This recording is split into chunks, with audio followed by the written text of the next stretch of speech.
Hello, everyone. I am Mayor Pro Tem Monica James. I'd like to call the meeting to order.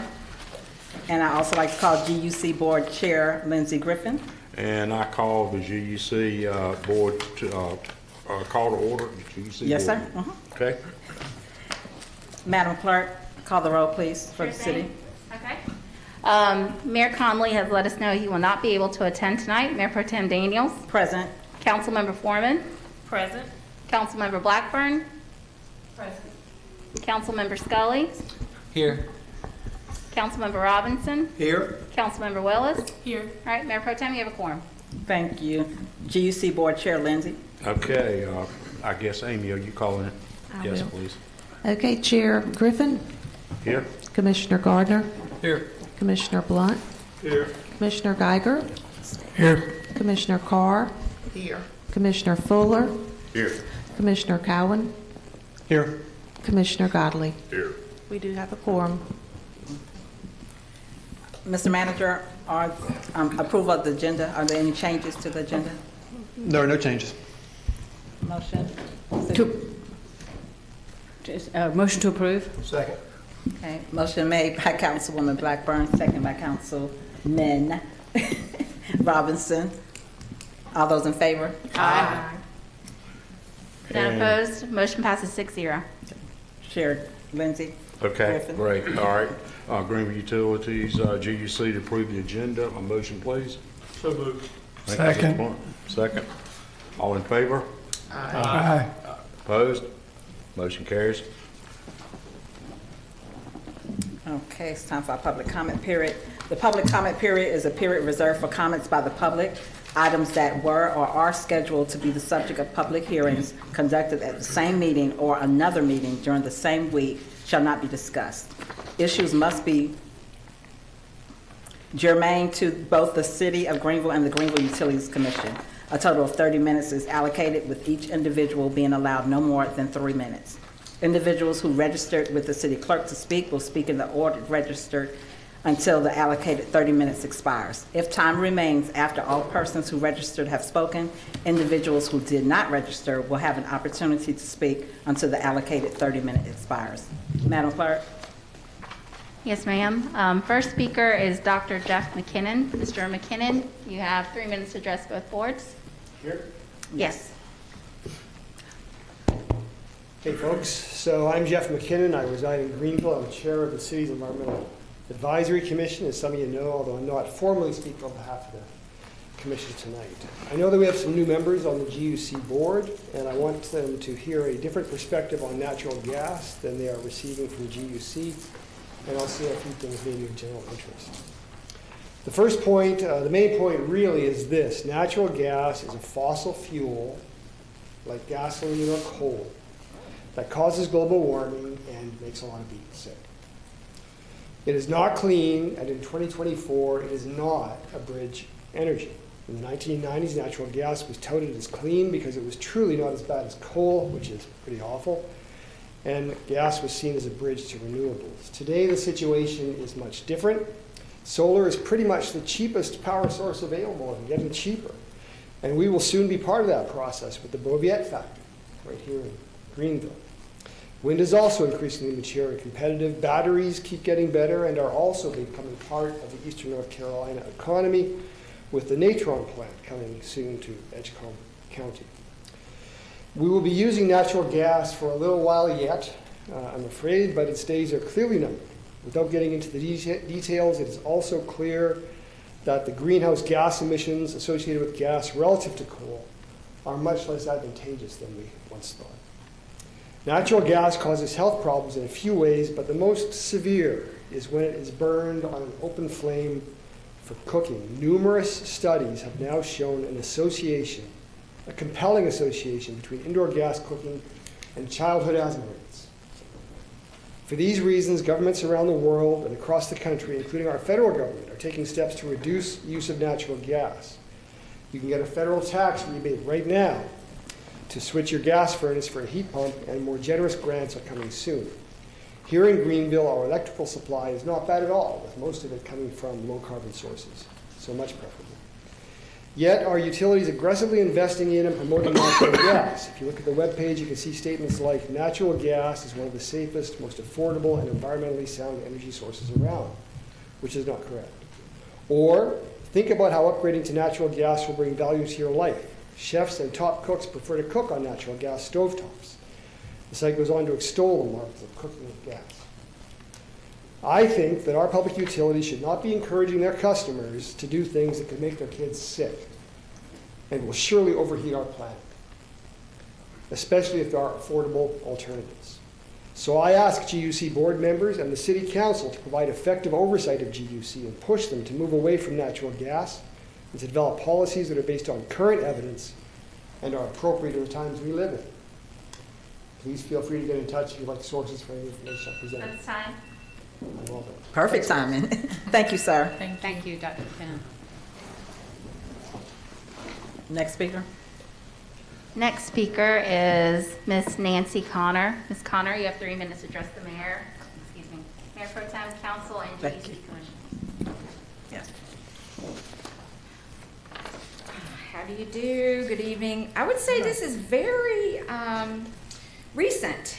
Friday. Excuse me, ma'am, if you'll state your name, please. Nancy Connor. Thank you. Friday, when I was at home, I heard trees being cut down, and I just didn't know it was in kind of like the backyard. And then before I could leave, it was 4 trees and an entire natural area. So this is a project Greenville Utilities Company is now taking on, and the destruction is incredible. How much they've taken out, how much they've torn up, and how far they're going with this. So today I decided to walk further down the area, and I see where they continued and took out so much vegetation around the creek, which goes through 14th Street, East 14th Street, down from Downey Ficklin, but before you get to Peppermint Park. And it floods there. And so I think that is not what you do to a creek, is to clear cut it. It was absolutely ditch-witched. It's taken down to the ground, and there will be erosion problems. I've seen it before, and it's a pretty much done deal. I have a lot of issues with what they've done, and I have had a little bit of help with information to let me know that some things will have to be addressed to the utility company and personal property that they've busted up that belongs to the property, and then some things the city needs to be more aware of. And I'm glad to help in any way with that. But I am extremely disturbed with what has been done, and air quality and wildlife and on and on. If the city cares about any of these things at all, then you might want to look at what's going on, because it's been widely, severely damaged in just 2 days. So thank you, and I probably will be back. Thank you, ma'am. Ms. Connor, what's the area, could you tell us what the area is where this is taking 14th place? Street. This is the block of East 14th, 1302. I will get the addresses, but at this point they're already to Brownlee and 14th. And so, does that answer your question a little better? Yes, thank you.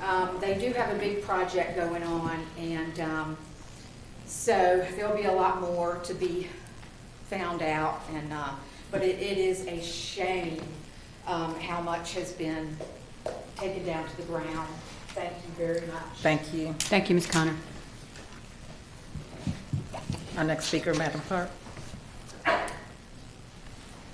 no additional registered speakers. Moving on to new business. Mr. Manager. Thank you, Mayor Pro Tem. First item under new business is approval of minutes from the April 22nd, 2024 Joint City Council Greenville Utilities Board meeting. Motion. Motion. Second. 2 seconds. Motion made by Councilmember Robinson, second by Councilmember Willis. All those in favor? Aye. Seeing none opposed, motion passes 6-0. Chair Griffin. Okay, Greenville GEC Board, do I have a motion to approve minutes? So moved. Moving second, all in favor?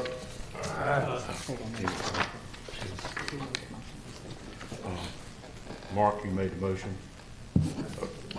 Dr. Carr made the motion. I made a motion, I'm second. Okay, and second. Okay. All right. New business, our next item. All right, thank you, Mayor Pro Tem. Item number 2 is joint staff recommendations on plan year 2025 health and dental plan benefits. I'll now call forward partner with Mercer Health and Benefits, Joe Harton, for the presentation.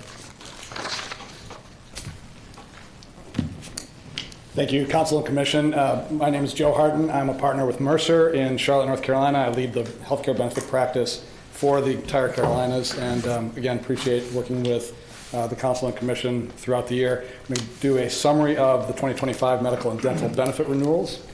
And you're in quick summary, you're going to be very, very pleased. For 2025, we're proposing one small plan design change, which is required by the IRS on the consumer-driven health plan.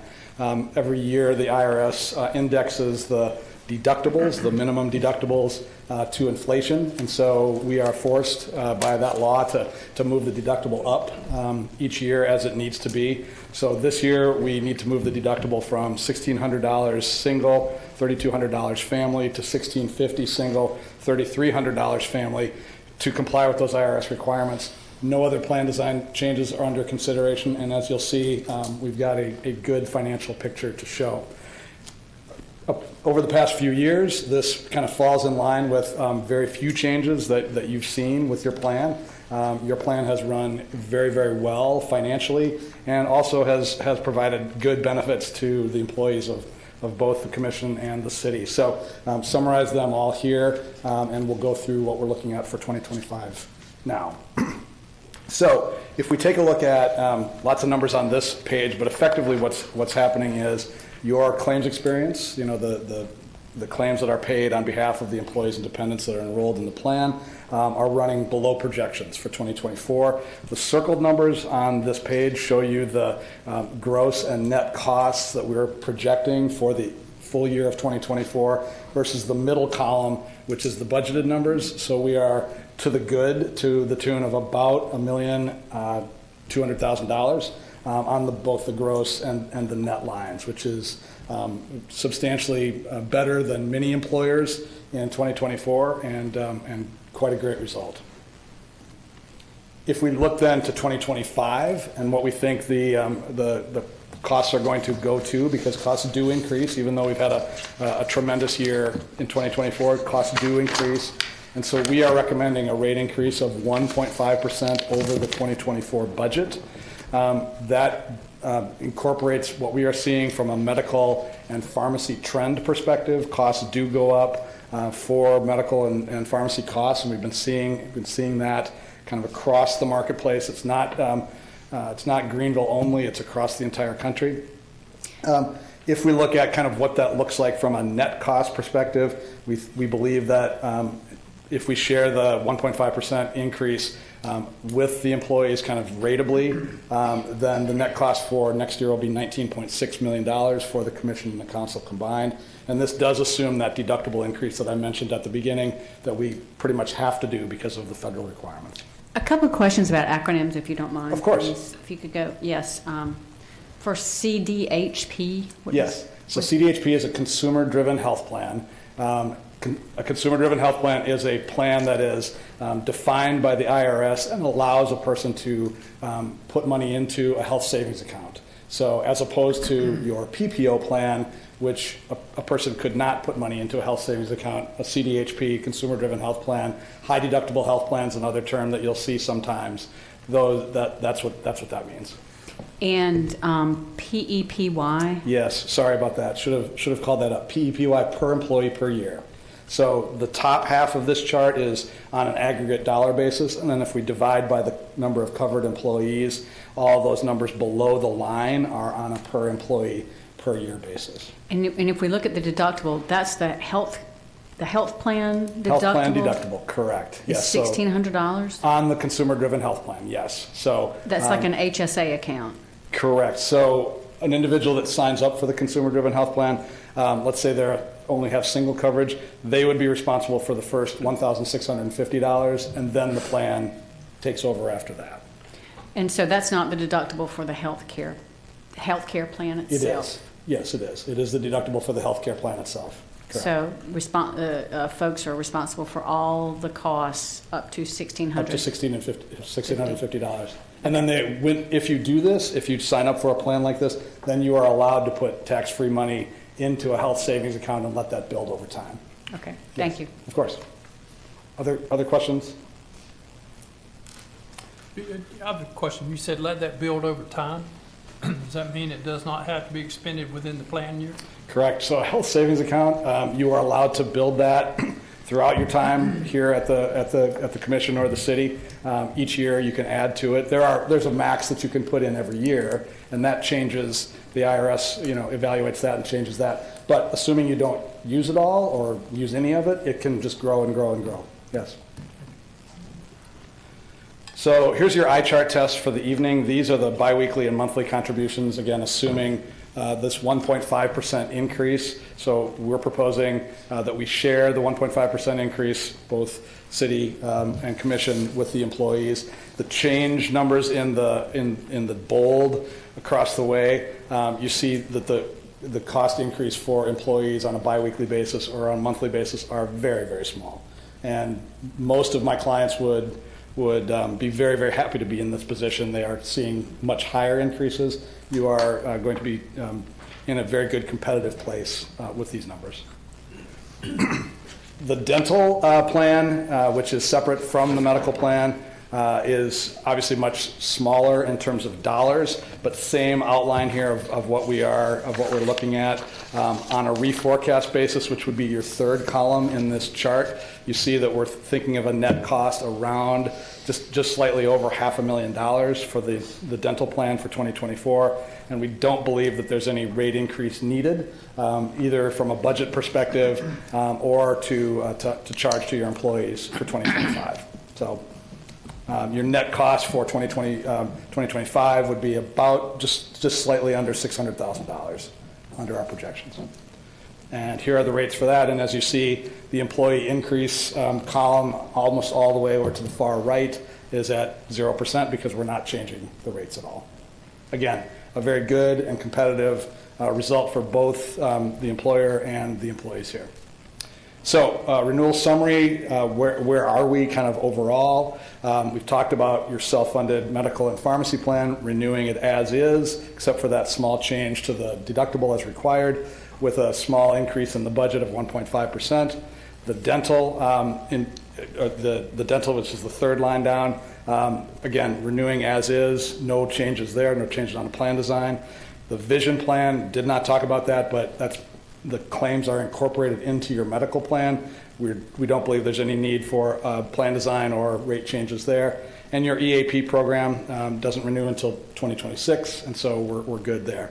The middle column, or the middle row there on stop loss, you purchase stop loss for large claims. We have renewed, or we've gotten proposals for renewal from Cigna for the stop loss at a very competitive increase of 5%. If you look at the news, you see that large claims in America have been going up at a pretty amazing rate. Your plan has been relatively insulated to that, and so that's reflected in this renewal. And that is that, unless we want to look at a bunch of actuarial stuff, which I don't think we want to look at. But anyway, it's there for your viewing pleasure. Our actuaries did the same work that they've done every year for you in looking at trends and cost increases and using the same sort of formulation of how we build rates as we've done in the past. So, questions for me? Any questions? Councilmember Blackburn? You know I do. I wanted to go back to the deductible. Yes. I wasn't aware that our deductible was over $1,600. Was $1,600. So remember that we have two plans. So you have a PPO plan with a deductible that is not that high, and then the high. Okay. Yes. So employees are not forced into one plan with the $1,650. Okay. Employees have a choice between a pretty standard PPO plan with copays when you go to the doctor, copays when you go to the drugstore. Yeah. Okay. So with the PPO plan, what's the deductible on that? I believe it's $1,000. Somebody can check me on that one. I believe that's right. But again, it does not 500. apply. It does not apply to everything. Yes.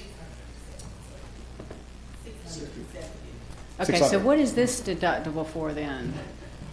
The $1,650. So think of a consumer-driven health plan or a high-deductible health plan, much like a car insurance. Oh, it's a different plan. It's a different plan. So it's not a different. It does not apply to other things. It's a completely different plan Okay. that employees elect into, and in return they pay less out of their paycheck. So Got they it. have the choice between the PPO and this HDH. If you look at this plan, the employee rates are almost down to zero.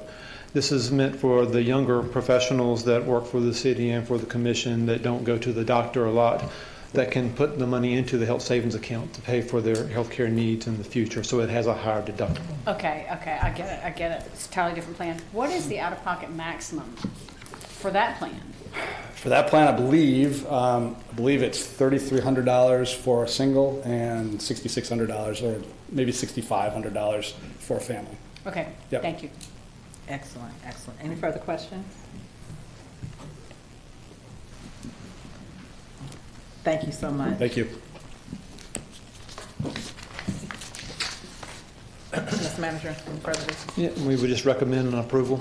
Staff recommend approval. Okay. Motion to approve. Someone make a motion? Motion to approve. Second. Motion made by Councilmember Scully, second by Councilwoman Blackburn. All those in favor? Aye. Any opposed? Motion passes 6-0. Okay, and we are looking for a motion for the staff recommendations from Greenville Utilities Board for the health and dental plan for 2025. So moved. Thank you, Dylan. Second. Thank you, Farrell. All in favor? Say Aye.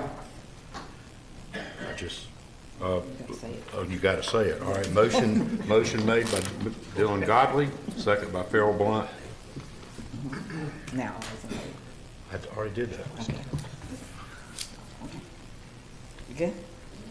Okay, now we just need a motion to adjourn. Sir? Mayor Pro Tem, may I have a point of privilege to speak to the joint meeting? How long do you want to speak? No. Yes, Yes, sir. Yes, sir. I probably get it done in about 2 or 3 if I would have that privilege. Take as long as you need. Thank you so much. First off, as many of you know, I'm the liaison to the Greenville Utilities Commission. And it's been not quite a year yet, and I just want to say publicly thank you to Tony Cannon, the manager, and his management team for doing such an excellent job. I have become to know a lot more about the Utilities Commission than I ever knew before. And we have a platinum star in the Utilities Commission, and I think it needs to be recognized. So that's what I want to do. First, to all the chair, congratulations to the incoming chair, Lindsey Griffin, congratulations to the outgoing chair, Peter Geiger, congratulations to you. It's been a pleasure to see that board work and the efficiency with how it works and what it does. From Dr. Carr all the way down, just recognizing everybody. Tony Cannon and the staff, you cannot find a better management team in the state of North Carolina or even outside the state of North Carolina. And I can say that, and they may be empty words, but I always say there's proof in the pudding if you look for it. So I had Amy Wade, and again, thank you publicly for doing what you did. I'd just like this board to know that this year alone, if my count is right, they have gotten 19 awards this year. One in January and that's for the water treatment optimization program, which is amazing to what they do to get us better treatment of water. And one in February for excellence in public power communications. March was a big month. They got 6, and a lot of those were related to the government finance and how they run the program and the excellence that they got in that particular month.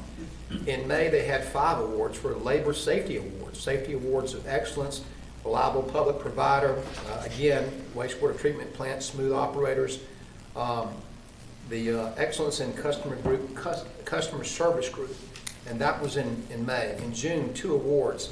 The linemen that are the guys who put the boots on the ground and do all that hard work with all that stuff, they got 2 different awards, the APPA rodeo team and the NCAMES rodeo team.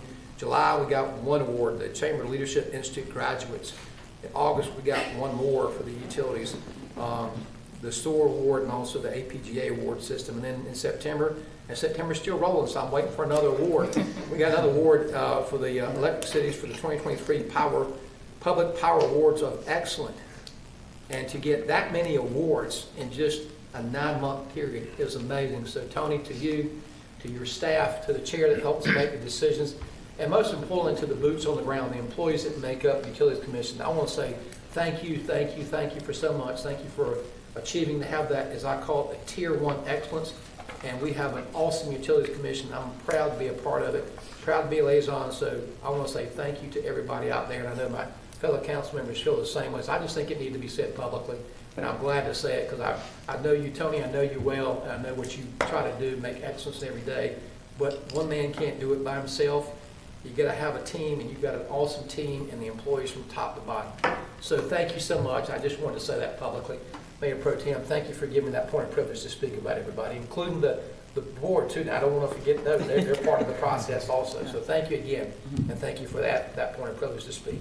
Thank you. And I will, to piggyback off of that, Mr. Manager, Michael Cowan, saw to it that all the council members got a tour of Greenville Utilities. And one thing that's very rare that I noticed is those employees have been here 20, 30 plus years, and that says a lot for the organization within itself. People just don't stay anywhere 30 years anymore. And so it's really good to know that they care about the job, they care about what they do, they care about the citizens of Greenville that we serve, and they just care about your leadership. So, anyone else? Oh. Mayor Pro Tem, if I may, I was Yes, going to ma'am. mention that about the arrangements that City Manager Cowan made and how hospitable the Greenville Utilities was in taking us out. I think I was with Council Member Scully, and we had a great time that day. Maybe went to 3 or 4 different sites, so it was really informative. I did have a question, Mr. Cannon, in terms of the concerns that Ms. Connor had. Are you able to shed any light on the project that's going on? So I'm not aware that we're doing any clearing out there. Apparently we are. I'll just have to check. If it's on a creek like that, it could either be stormwater or it could be sewer, sanitary sewer, but I made notes to go out there and check that. Yes, sir. Awesome. Thank you. Any further statements? Councilman Blackburn? Thank you. And she mentioned some property damage. Can somebody look into that too? I think she said there was a light or something that got knocked down. We'll take a look at everything out there. Thank you. Being no further business, a motion to adjourn. So moved. Who did that? Give that one to Councilwoman Foreman, and second was I think Councilman Blackburn did. Councilwoman Blackburn. All those in favor? Aye. Seeing none opposed, motion passes 6-0. And the Greenville. Chair Griffin, oh, I'm sorry. Chair. Yeah, and the Greenville.